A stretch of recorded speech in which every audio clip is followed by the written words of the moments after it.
Donc l'atout de cette cité éducative, c'est qu'elle est coordonnée par 3 acteurs différents.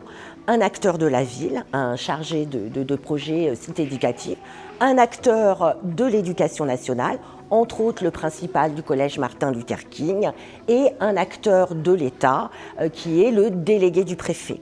Donc effectivement, cette synergie entre ces 3 personnes nous permet de fédérer un maximum d'acteurs autour de cette dynamique. L'ambition donc, c'est bien que les habitants, les jeunes profitent effectivement d'un maximum d'actions sur le long de leur parcours, de l'école maternelle. On peut penser par exemple aux toutes petites sections qui ont été mises en place. Nous en avons 2 sur notre territoire. Alors une TPS, c'est une toute petite section. Donc c'est un dispositif particulier qu'on trouve dans les REP+, dans les réseaux d'éducation prioritaire, qui vise à faire venir à l'école tous les enfants qui seraient éloignés du milieu scolaire. Donc des familles monoparentales, des parents qui seraient en difficulté, des parents qui auraient des besoins spécifiques au réseau d'aide prioritaire. Alors l'intérêt, c'est qu'ils sont tout petits, donc on accueille les enfants à partir de 2 ans. Ça va permettre de créer une relation de confiance avec les parents, de les habituer au milieu de l'école et surtout de favoriser la réussite scolaire. Alors c'est un éveil sensitif, c'est un éveil moteur, c'est un éveil cognitif et le point vraiment phare, clé, c'est le langage. C'est-à-dire que Ikram, Sabrina et moi, on ne leur parle pas comme s'ils étaient des bébés, même s'ils sont encore un petit peu des bébés, on le voit au niveau moteur. On parle des fois un peu anglais, des fois un peu d'autres langues. Donc on a des familles turques qui ne parlent pas français, des familles indiennes qui ne parlent pas français, qui parlent anglais. On a une petite fille qui parle uniquement, elle vient d'Indonésie, donc elle parle uniquement anglais. Mais elle comprend là de plus en plus quand on lui parle en français, quand on accompagne avec les gestes, quand on fait tout le vocabulaire de la classe, de l'école, ils comprennent de mieux en mieux. Merci maîtresse, c'est bien. On suit les jeunes avec le parcours au niveau du collège et puis effectivement nous avons aussi des actions au niveau des lycées. Les actions de la cité éducative sont multiples pour cette année, puisque nous travaillons en année scolaire. Pour la semaine de stage, on a travaillé sur un projet. Le but, c'était de présenter devant la mairie, les élus de la ville. C'est sympa, un appel à projet. La recherche du finance, ils vont nous financer pour réaliser ce projet qui est très important pour la ville et les jeunes. J'ai appris beaucoup. J'ai appris que ce n'est pas facile pour faire des événements, tout ça. Il faut voir des entreprises, il faut avoir beaucoup d'aide. Voir des moteurs, tout ça, c'est difficile. Cette présentation a duré une semaine entière. Chacun avec ses idées, chacun a construit son propre plan, justement. Ouais, ça m'a beaucoup plu. Franchement, je n'imaginais pas ça derrière. Il y avait autant de choses à faire. Aujourd'hui, on a apporté un dispositif pour substituer au stage de 3e.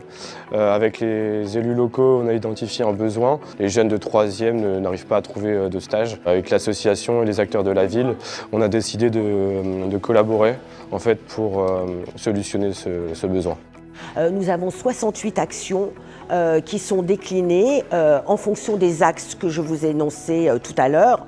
Donc on a des actions qui sont, que l'on peut parler, là c'est par exemple toutes les actions sportives que l'on mène dans les écoles, dans les groupes scolaires. Nous proposons donc avec des éducateurs diplômés d'État et bien évidemment les professeurs des écoles, des sports que les enfants n'ont peut-être pas pensé à aller pratiquer. Je pense à la boxe, je pense à l'escrime, je pense au golf.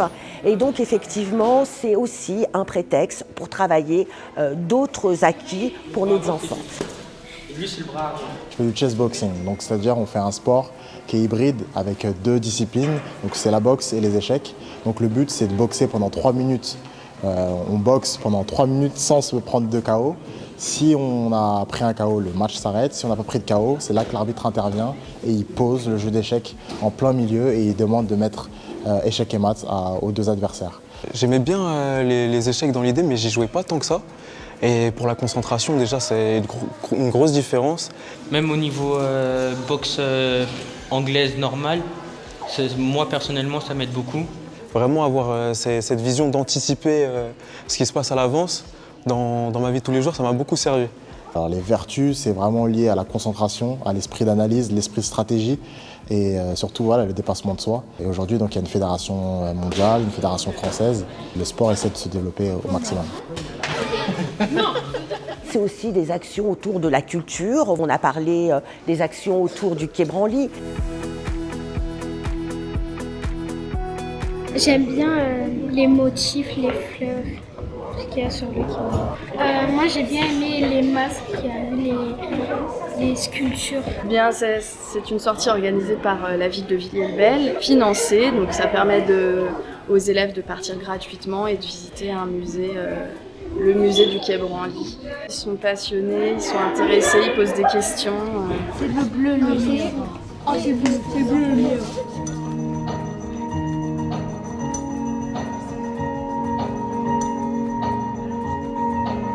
Ça peut être des actions autour de la danse, des actions autour de l'art plastique. Et ça permet effectivement aux enfants de développer des compétences, à la limite, sans s'en apercevoir. C'est un peu M. Jourdain qui fait de la prose.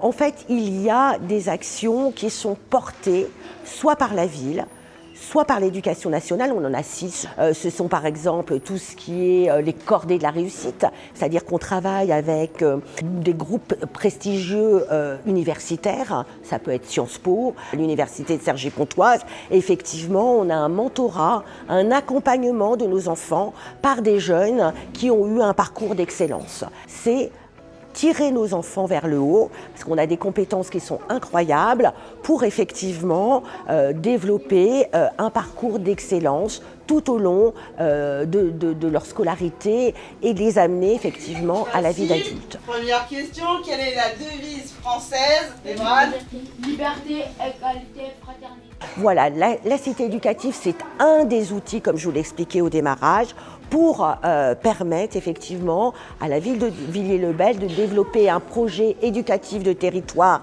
fort, ambitieux et qui profite à tous nos jeunes.